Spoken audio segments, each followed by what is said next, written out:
ഇന്നത്തെ ലഞ്ച് ബോക്സിലേ ആദ്യം തന്നെ നമ്മൾ ആബിദിന് മൂങ്ങിടാലാന്ന് വെച്ചത് കേട്ടോ. ഇന്ന് ആബിദ് മാത്രമേ സ്കൂളിൽ പോകുന്നുള്ളൂ. കാരണം മറിയത്തിന് പനിയാണ് കേട്ടോ.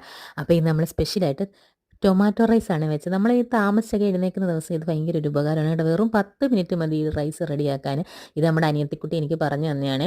അപ്പോൾ ഇതിൻ്റെ റെസിപ്പി ഞാൻ ഉടനെ തന്നെ ഇടുന്നതായിരിക്കും. അപ്പോൾ നമുക്ക് ടൊമാറ്റോ റൈസും മുട്ടയും കൂടെ ഒന്ന് പുഴുങ്ങി വെച്ചിട്ടുണ്ട്. സലാഡും പപ്പടും. ഇതിന് സലാഡും പപ്പടും തന്നെ ധാരാളം ഇത് കഴിക്കാൻ നല്ല ബിരിയാണിയുടെ ടേസ്റ്റ് പോലൊക്കെ ഇരുന്നു കേട്ടോ.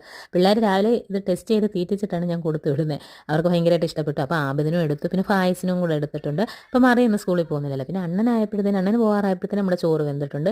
അപ്പോൾ ചോറും ബീട്രൂട്ട് തോരനും അപ്പോഴത്തേനും മീനും വന്നിട്ടുണ്ടായിരുന്നു. അപ്പോൾ ഒരു മീനും വറുത്തു. പിന്നെ ചമ്മന്തിപ്പൊടിയും മാങ്ങാച്ചാറ്. ഈ മാങ്ങാച്ചാറ് ഞാൻ ഫ്രിഡ്ജിൽ വെച്ചേക്കാണ്. അതിൻ്റെ കാരണം എന്താണെന്നറിയാമോ? എടുത്ത് വെളിയിൽ വെച്ച് ഇത് തീരുന്ന വഴി അറിയത്തില്ല. പിള്ളേർ തന്നെത്താനെ കോരിയിട്ട് ഇത് കഴിപ്പും വെള്ളം കൂടിയാണ് കേട്ടോ. പിന്നെ നമ്മൾ ഇത്രയും കഷ്ടപ്പെട്ടിട്ട് അതിൻ്റെ പ്രയോജനം കിട്ടും. അതുകൊണ്ട് സമയം ആകുമ്പോൾ എടുത്ത് ലഞ്ച് ബോക്സിലും വെക്കും കേട്ടോ. വീഡിയോ ഇഷ്ടപ്പെട്ട ചാനൽ ഒന്ന് സബ്സ്ക്രൈബ് ചെയ്യാൻ മറക്കല്ലേ.